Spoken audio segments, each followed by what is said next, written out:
Welcome to the FEG Insight Bridge. This is Greg Dowling, Head of Research and CIO at FEG. This show spans global markets and institutional investments through conversations with some of the world's leading investment, economic, and philanthropic minds to provide insight on how institutional investors can survive and even thrive in the world of markets and finance. On today's Insight Bridge, we combine two of the most interesting areas of the markets into one podcast. That is the healthcare industry and the private equity markets. Due to demographics and innovation, healthcare is one of the fastest growing parts of the U.S. economy. However, it is highly regulated, can have reimbursement risks, and has faced labor shortages and rising costs post-COVID. Private equity has also seen a meteoric rise of its own over the last decade, but is also facing its own recent operating challenges. To help us navigate these topics is Oliver Moses, managing partner of the Windrose Health Investors. Oliver brings to bear almost 30 years of healthcare investing experience. He will speak to the challenges and opportunities in healthcare, the private markets, and how that all influences the approach of Windrose. We will finish on the potential impacts of AI to improve efficiency and control costs in healthcare. Do not miss your PE Health Checkup. Oliver, welcome to the FEG Insight Bridge. Thank you for having me. It's a pleasure to be chatting with you today. All right, Oliver, introduce yourself. Maybe give a little bit of your background. Okay, I'm Oliver Moses. I'm a managing partner at Windrose Health Investors. I live in New York City with my wife, 2 children, and 1 dog, and work here in Midtown Manhattan with the rest of the team at Windrose. So you've spent, close to almost 30 years in healthcare. How did you get into healthcare? Well, how did I end up in my seat today?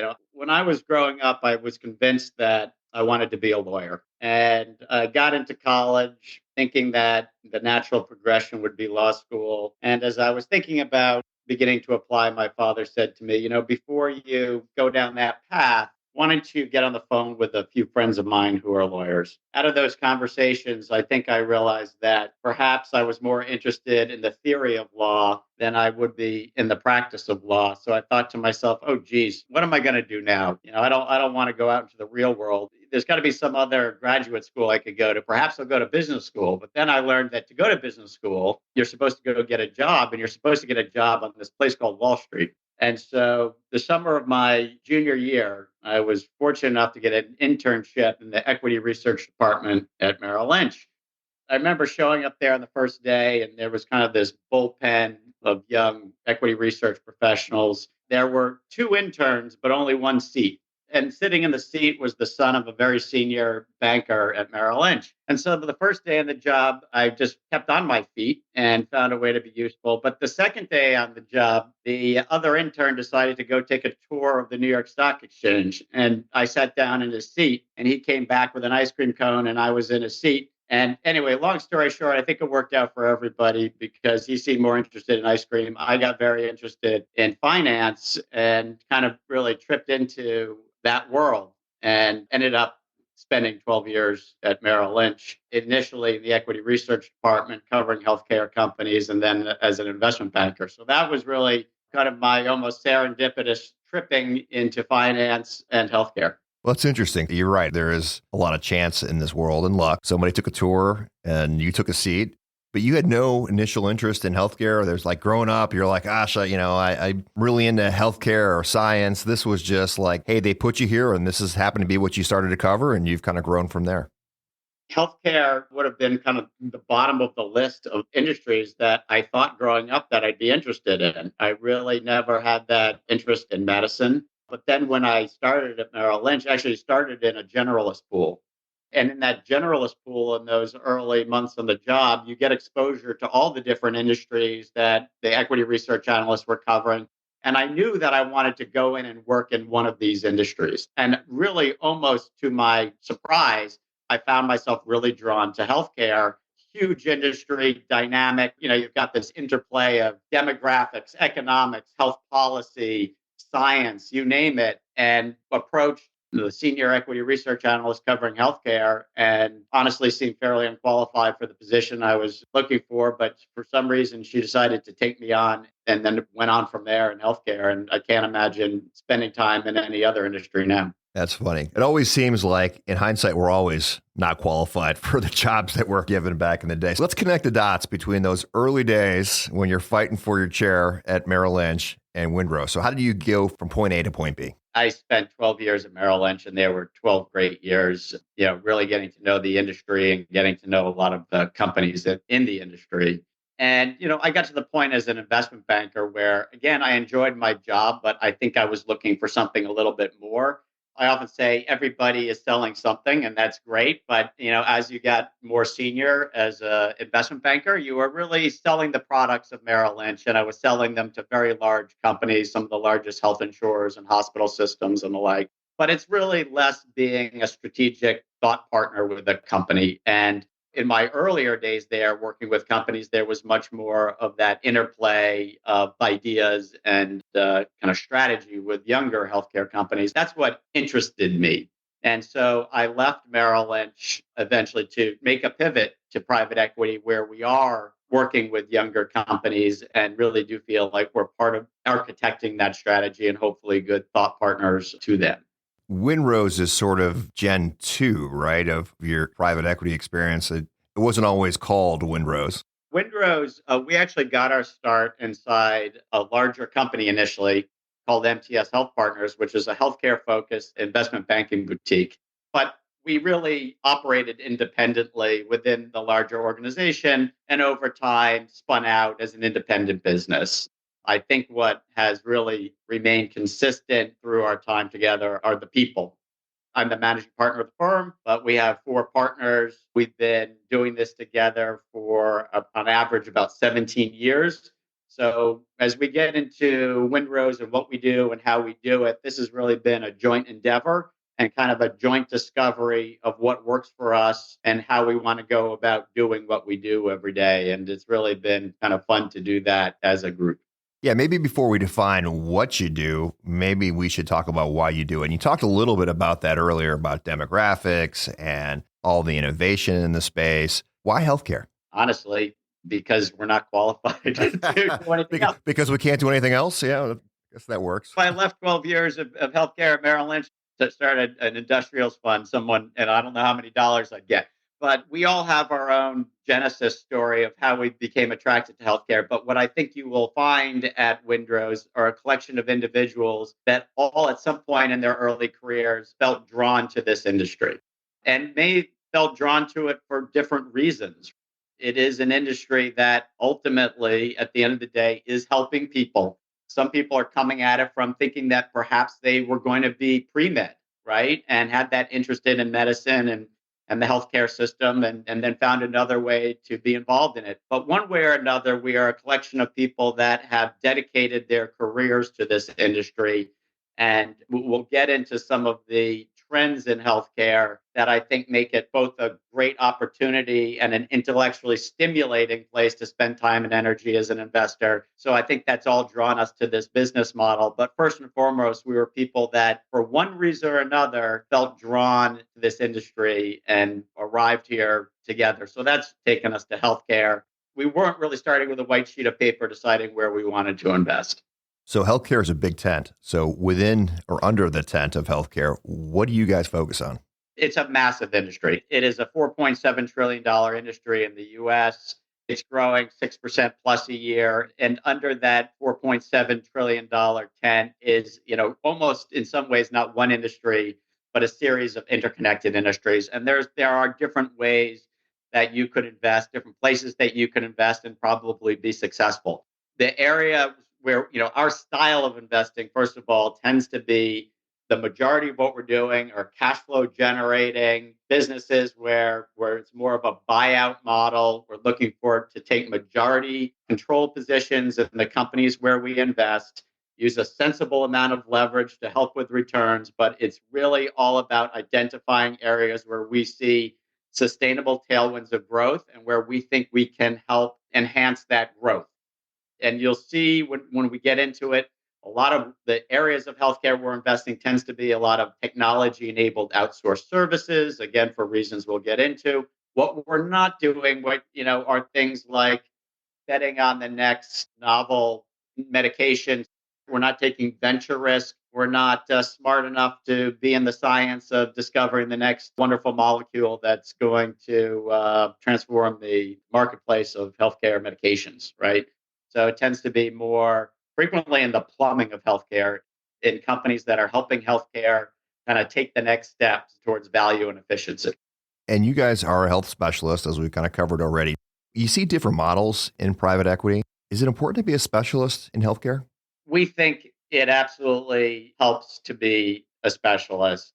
This isn't an industry that we think you can just jump into, and having the context of seeing how trends ebb and flow, literally, we've witnessed it over decades, is really important. And that this is an industry that is moving in a definite direction, but it's getting there in a plodding way. And when you've seen the arc of where it is going over literally decades, I think there are clues in there as to where the tailwinds for growth are going to be more sustainable and the pitfalls that one could fall into. Because while it is a growing market, it's not as easy as just jumping into a rising tide, because there's a lot going on under the surface that will create opportunities in some corners of healthcare and real challenges in others. And I think that having the history and the context is what points the way to us as to where we want to be getting our investors' money to work. Well, I don't want to bury the lead anymore. So let's talk about those trends and what you guys are excited about. I think first and foremost, there are demographics that are just driving immutable, ongoing growth in healthcare. So the industry is growing 6-7% a year. If you even dial back to the Great Recession, the healthcare industry continued to expand, I think 4 to 5%. Now, that's a bit of the good news, right? Is that we do have these demographic trends that are driving growth. If you look at the population in the US over the age of 65, they're growing at twice the rate of the under 65 population, and they use over 2 times as much healthcare every year. It doesn't take a major sleuth to understand that do have a growing marketplace. However, the issue is that the dollars that are financing all this growth really can't keep up with that rate of spend. And that creates tremendous tension in the marketplace. And if we peel that back a little bit and kind of get down to what we're talking about there, you're looking at employers that are paying for health benefits for their employees. You're talking about individuals themselves bearing part of the costs of their health care, particularly as a lot of health insurance plans deductibles have gone higher, and people may be responsible for paying for the first $1, $2, $5,000 of their health care. Or even government agencies like the Medicaid system or Medicare program. All those major funding sources are struggling to keep up with the rate of spend. They can't keep up with the rate of spend. And so either as individuals or organizations, healthcare is really at this crossroad. There's really only two major levers that we can pull to reconcile the growth with the limited funding. One is we can start making difficult decisions around access to care and what care we are going to be able to receive and have paid for, either individually or through our insurance carriers. Or we can start thinking about how we can get greater value out of every dollar that is available out there. And there are other countries, for instance, that have been pulling more of lever one, right? If you want to see a specialist in Canada, you're going to wait 26 weeks on average. If you want a hospital procedure in the UK, you're going to be waiting 13, 14 weeks. That's really a way of narrowing the access points to healthcare of ways to live within a budget. We think that the US market culturally across the political spectrum is really much more focused on how can we get greater value and efficiency out of every dollar we have to avoid as much as possible, because it's not all one or the other. We're not patient people. Yeah, we're not right. We're not patient people. Don't want to wait 26 weeks. And so we think there's a lot more focus on how we can get more efficient. And that's where we're spending our time. Then the beauty of this marketplace from our perspective is of this $4.7 trillion that's being spent every year. You can look at a lot of the big consulting studies, and they're true. 25 cents out of every dollar is pure waste. And we would argue that the other 75%, there's just massive opportunities for better process and greater efficiency in there. So the fun part of it from our perspective is we don't think we're marching off on an impossible task. This is a marketplace with just massive opportunities for improvement through better process and technology to unlock a lot of that value. And that's where we want to invest. Yeah, I mean, I don't like to wait 2 minutes for coffee. I can't imagine 26 weeks to see a specialist. So I think you're right. Like that is the place that we need to go. It's interesting you talk about the inefficiency in it. I'm not a healthcare expert, but having kids and, kids get hurt or get sick, you spend time in ERs and doctor's offices, and it always blows me away. And that's just one part of overall health chain. But it's like going back in time when you see them actually work on their computers and put stuff in like the enterprise software. It seems very similar to the very archaic stuff that you see when you go to a rental car place. Like you're like, what is this? Is this like some old version of, MS-DOS or something? Yeah. And as you stand in line waiting for your rental car or you're waiting to check out at the doctor's office as they go through one thing after another and your blood pressure is going up, you're saying there's got to be a better way, right? And you're right. And I mean, I think you put your finger on it. I often say that healthcare is this massive, antiquated industry finally getting dragged into the 21st century. When I started in it in the 90s, it was still largely a paper-based industry. And communications well into the early 2000s were being dominated between healthcare organizations by fax machines, right? There's probably some listeners to this podcast who don't even know what a fax machine is, right? And they're still using them a year or two ago. Well, that'll be another podcast. Help me understand. I mean, it feels like so many other companies have embraced innovation and healthcare in a lot of different areas hasn't. Is it because of regulation? What have been the barriers to change? I actually don't think it's been regulation. I think it's just been the size and the structure of the industry historically. But that is changing because the reality was it is a massive industry. It is unbelievably fragmented and has been. And there was so much data and information in it, financial, clinical. It became so siloed and regionally organized. The barrier to people investing in technology and systems that could speak to each other was high. And then I think what happened is we reached a tipping point where greater challenge for people was clearly going to be surviving in a financially constrained industry without making the leap and the initial investments. Listen, we're not where we are in a lot of other industries right now, but we are on the way. And healthcare is much more plugged in now than it has been in the past. And that march continues. It's interesting. We at FEG deal with a lot of healthcare clients, including a lot of hospitals. And it's not true for all, but it is true for a lot that it's been a real struggle post-COVID, both with labor shortages initially and then just costs, not only labor, but just everything that is out there. Has the market changed for a lot of healthcare companies post-COVID? I think that COVID in many ways highlighted some of the underlying challenges for healthcare organizations. And I think the biggest piece of it is exactly what you put your finger on, which is the labor side of things. If you look at doctors and nurses, which make up, kind of the backbone of care delivery, I think there are structural issues that we are wrestling with. Number one, there are not enough of them to go around to meet the needs of the population under the model where healthcare is delivered today. And two is that even if there were enough of them to go around, the hospitals and healthcare system more broadly can't afford them. So I think that what we saw in COVID was kind of a highlighting of that issue. It was the labor issue on steroids, right? Because you had both wage inflation coupled with a lot of healthcare provider fatigue, a lot of them dropping out of the healthcare workforce. So you just had huge workforce issues, and you had major cost of services issues for hospitals. And they can't just turn around and pass that cost along in terms of higher pricing, because the people that are paying the hospital bill, as we started this conversation, don't have the money just to, raise prices 10%. We're talking at such a big 30,000 foot level. I wanted to kind of take it down a level and talk about what you guys do. Maybe a couple of past investments, or just give some ideas of all the different things that you can invest in. It's not just the big hospitals, although you've done that.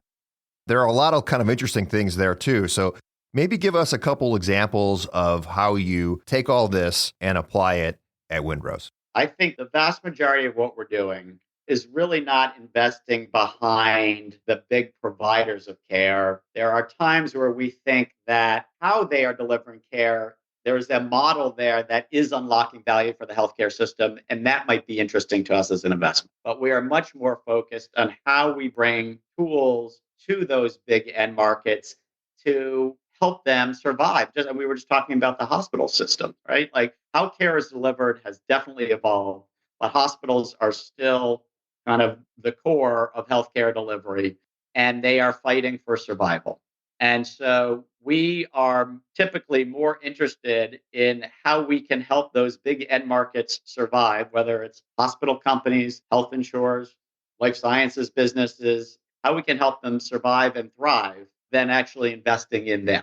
I think a great example is how we've looked at this issue of labor and the hospital, and the healthcare provider end market. As you pointed out, it became very top of mind through COVID because it was a blinking red light. But the reality is, this issue around the cost and availability of clinical labor in healthcare has been a trend we've been playing for almost 20 years. And so I think what you'll see in Windrow's investing style is there are certain of these core trends that this arc of healthcare that we talked about a moment ago earlier that we're playing over and over again. But what, of course, changes year to year is what is new and where the best tailwinds are going to be in advancing them. So, for instance, in labor efficiency, if you look back 20 years ago, we were investing in a company called Senior Home Care, which was focused on providing home care to people outside of a hospital's walls with the mindset that we can't treat everybody inside of hospitals. It's capital intensive, it's human capital intensive. How do we find the people that are better cared for in the home, get them out of the hospital into the home, lower cost, actually higher quality, less dangerous place to be than in a hospital? And we were investing in home care. Fast forward 10 years, we are investing in a company called MyNexus. And at that point, we're saying, well, now this home care thing has become a little bit more commoditized. Pricing is starting to come down. We don't want to be investing in that anymore, but what's next, right? And what was next is we saw through a lot of our health insurance relationships, the utilization of home care was now excessive, right? As prices had come down, a lot of home care agencies just started doing more visits to make up for the lower unit price. And so what MyNexus was doing, it was using a lot of data and algorithms to, at the end of the day, hold home care providers following best practices in ways that we could show actuarially we're reducing the cost of home care, using less nurses, but actually doing it in a way that was improving quality, so lower readmission risks and so forth. And we took risk around providing that to the health insurance marketplace. Fast forward 5 years, we were investing in Shearwater, that we've got 5,000 nurses working in the Philippines that are U.S. trained, and taking all that clerical work off the plate of the clinicians in the US so we can get them where they're needed, bedside, because there are not enough of them, and doing it at a lower price point. All the way more recently to us investing in a company that's actually a large language model nurse called Eleanor, who's having telephonic phone conversations with patients as a way to broaden outreach of care. Wow. All those are plays on just what we were talking about, labor, right? And how can we be finding what is new and next in solving the labor issue in the US healthcare industry, which is a big one. That's fascinating. Now, all those things sound wonderful, but at the same time, there's been a lot of maybe some negative press on private equity in healthcare, driving up prices, horrible profiteering. Is any of this stuff true? I know there have been articles and there's been stories recently which no one wants to see. I'm not deep enough into any one of those stories to opine on how true or not it is. I would say a couple of things. I do not believe that broadly private equity folks investing in healthcare, whether they're specialists or generalists, are doing it with a business model and value creation plan driving up costs. I do not believe that. At the same time, I think you have to assume, as a private equity backed healthcare business, let's assume you're going to be subject to twice the scrutiny. And so, in our mind, we want to be on the side of the angels of value. And we think that value and quality are actually not competing interests. They often travel together. It's just another reason that would point us to the types of areas where we want to spend time and energy. Provider models, again, they're interesting to us when they can be unlocking value, but when you start balancing the risk and reward of managing the labor and having that type of headline risk, it just really makes us pleased to be spending time where we tend to be spending time. I'm going to ask a couple of questions just related to the private equity business, and then maybe have you comment on how, if it is at all different when we talk about healthcare in particular. It's really been a difficult environment for exits at different levels of private equity. Yeah. Maybe speak to that and also comment if it's at all different within healthcare. I think there has been a dearth of exits across private equity, and I don't think that healthcare has been immune to that. I think the principal issue driving kind of the slower exits are probably a mismatch in seller hopes and buyer aggressiveness. A lot of people have kind of spent a year and a half convinced that their company was worth 14 and a half times EBITDA. They talk about it in their investment committee and with their investors, and it's not easy to backtrack and say maybe we're a 13 and a half times business. Or 7. Yeah, or 7, right? I mean, there are some corners of healthcare right now. We can go back to some of the provider roll-ups where there is no market, period. But I think you kind of get through that in one of two ways. You either grow into a value that is getting you to the return threshold that you are underwriting to, or one eventually capitulates.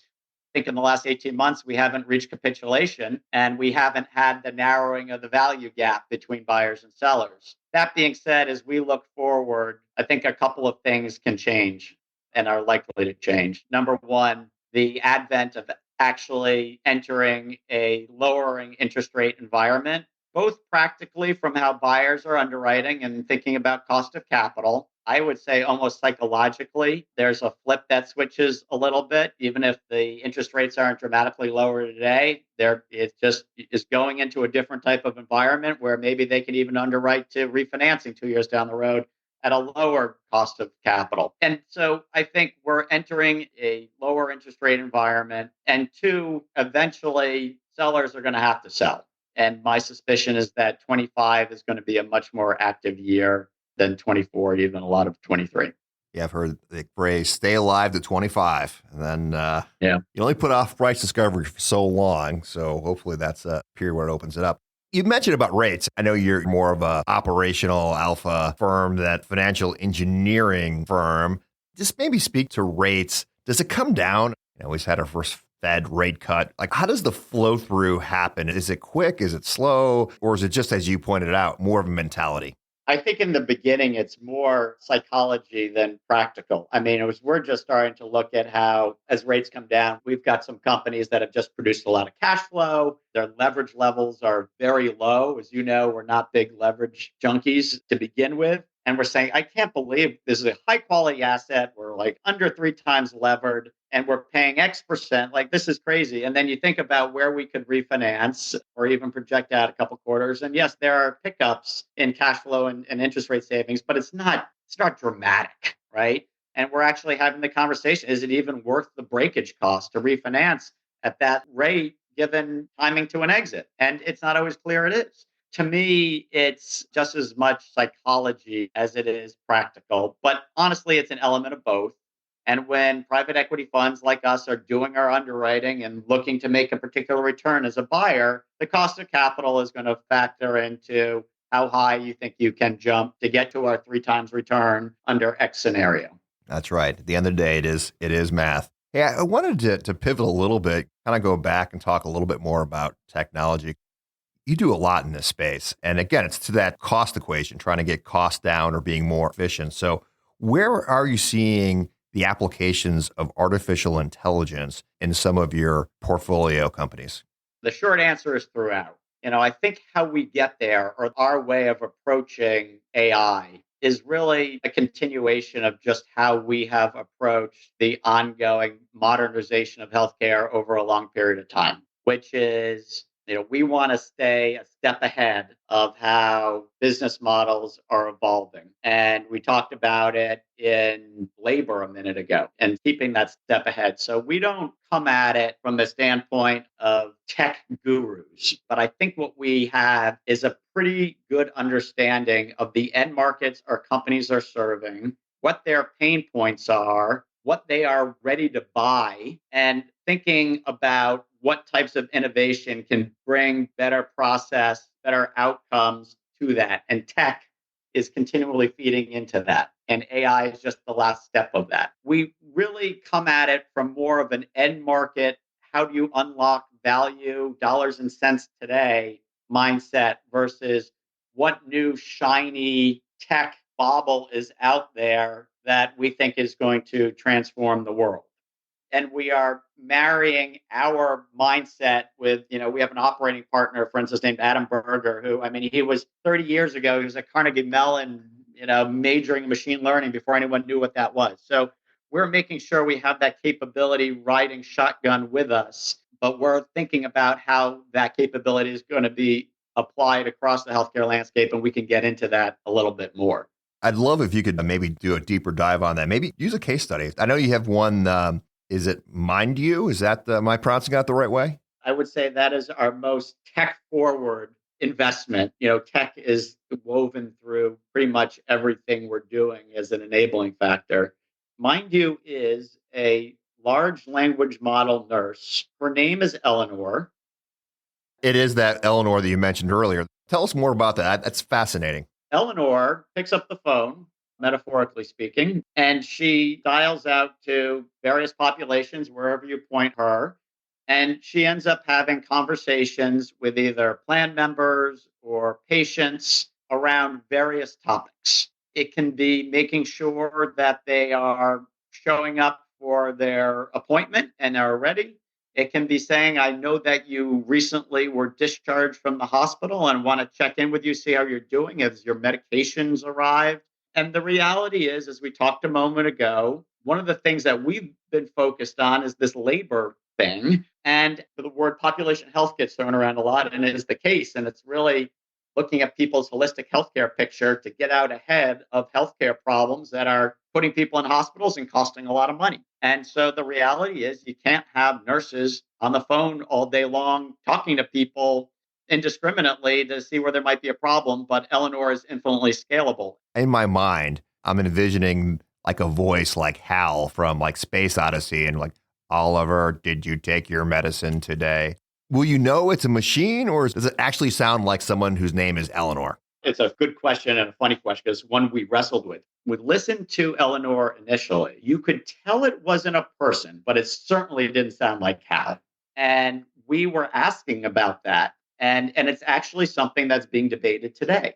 Should a listener have it be readily apparent that it's not an actual person they're talking to? Because when you listen to these phone conversations, what really struck us is they are interacting with her, thanking her, as if they were talking to a person. The capability to make it much more sound like you and I talking right here is available. And I think we might be gravitating in that direction. But there was some debate whether it was better for people to always be cognizant of the fact that they were not talking to a live person. Wow, that's fascinating. Kind of the moral argument on that. But it's not how, right? And I think because it is not how, you listen to these phone conversations, they last on average like 5 minutes, which is actually fairly long. And they're very conversational and talking about how you're feeling. And what, we listened to a guy discharged from the hospital. He's home. It looks like, if you look at the charts, looks like he's got his medication. But in the conversation with Eleanor, it comes up, oh, my refrigerator's broken. My medications are actually not in the refrigerator where they need to be. So this gentleman is not going to take his medications. He's going to end up with a reinfection and back in the hospital. That's the type of risk that Eleanor is able to screen out and make sure we're getting a live nurse on the phone with that gentleman, and we're going to avoid a hospital readmission. Wow. Hey, I want to be transparent here. I am real. Oliver, I am real. I am not a machine. Hey, I love that. And that's kind of space age. Give me maybe another more mundane application. AI is a lot of things. Sometimes it's really crazy things that it can do, but sometimes it's just little things. Like, what are some little things that technology is able to do? One of the things that when you look at windrows, we want to be cognizant of the fact that a lot of these things like AI in our mind are not companies, they are capabilities. And I think where a lot of people make mistakes with interesting new technology, and we've seen it time and again in healthcare, is confusing what is a capability or maybe even a feature versus a company. Because when you look at the end market, whether you're a large hospital, a medium sized hospital, a health insurer, whoever you are, they can't implement every possible feature and shiny capability. They're looking for companies to help them with areas where they need help. And so, where you see a lot of people fail is getting very focused on a novel feature and confusing it with a company, but then not getting, and it might be the best gadget out there, but they're not going to be able to sell it because the market is not buying the best feature. They're buying solution sets, right? So, when you look at typically how we are integrating things like AI in our investment approach, it's not going out and buying a lot of businesses that look like the one we just talked about. It's really more, how do you integrate this feature to create a competitive advantage, both from an internal cost structure and a capability set to the marketplace? And that's really the vast majority of how we're integrating AI into what we're doing. For instance, we have a company that's focused on revenue cycle services, particularly around the radiology industry. And what they are doing is integrating AI into their workflow. You think of what AI is great at, right? AI is great at taking massive amounts of unstructured data and making sense of them, making that data usable and actionable. There is no greater mess that I can think of anywhere in the world than billing information that goes into the billing collecting industry in healthcare, right? And we could spend 2 hours talking about that. So what we're doing to differentiate this revenue cycle company's capability is integrating AI into how it recognizes, how to get the information in the bill in the appropriate way with less human intervention. And there are two outcomes of that. One, we end up with a company that has a completely different cost structure than our competitors because we can do it with a fraction of the people. And two, the end product that the consumer is experiencing is actually getting them paid faster and a lower cost. That's an example. It doesn't sound as, world changing, but that's the majority of how AI is going to integrate into healthcare. Your doctor is not going anywhere anytime soon. They are not being replaced by an AI bot, but hopefully their back office and how they go about their day and their workflow is going to be improved dramatically. That's exactly where I was hoping you'd take it, because it is about costs and efficiency. And a lot of AI is really good at doing that. It can do some crazy stuff too, right? But it's not the Olympics. There's no points given for difficulty. You're just trying to find ways to add value to these companies who then add value to the overall health system by bringing down costs and things like that. Exactly. If we can bring down the cost structure of our revenue cycle company, they're going to end up passing that savings along to that physician office or that hospital, and everyone is benefiting down the line. Before we let you go, I did want to ask you to share a little bit about Haven Care. I know that's something that's kind of near and dear to your heart, especially from someone who didn't originally start out with any sort of idea about being in the healthcare industry, that it even goes not just past your professional life, but in your personal life. I'm never shy to talk about it. It's something that's been a lot of fun to be a part of. So, Haven Care is a children's health center that's based in Liberia and provides free health care, really focused on maternal health and children. And I'm sure many of you know, I think Liberia is measured in, GDP per capita, about the poorest country in the world. We, as a family, wanted to do something that felt a little bit more grassrootsy philanthropically. Living in New York City, there's a lot of wonderful institutions that you can give to, and they're all already pretty well endowed. But we wanted to do something where we felt a little bit of a closer connection to the impact. Healthcare made sense because of what I do vocationally, and we have really a passion for helping children. But as we kind of came to, what next, or what do you do? I think in the back of my mind was this notion that we bring to our investing strategy, which is value.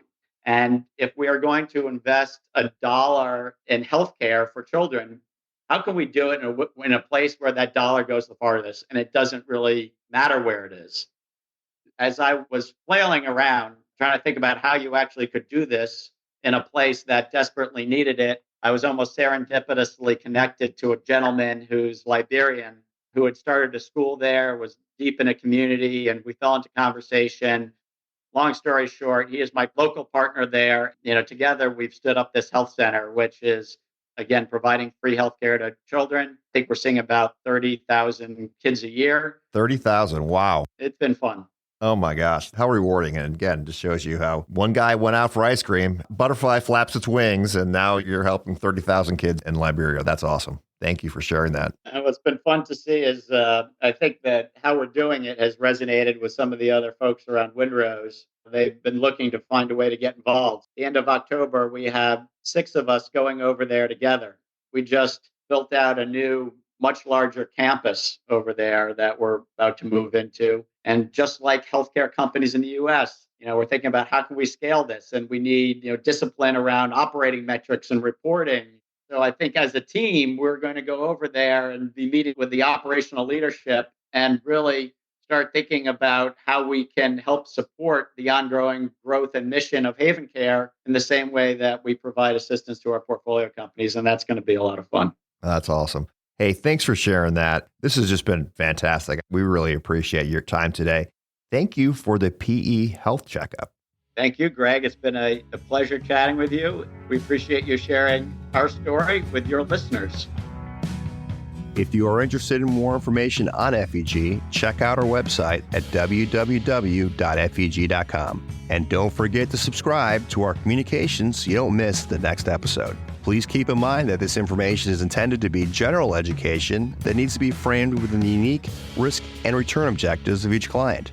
Therefore, nobody should consider these to be FEG recommendations. This podcast was prepared by FEG. Neither the information nor any opinion expressed in this podcast constitutes an offer or an invitation to make an offer to buy or sell any securities. The views and opinions expressed by guest speakers are solely their own and do not necessarily represent the views or opinions of their firm or of FEG.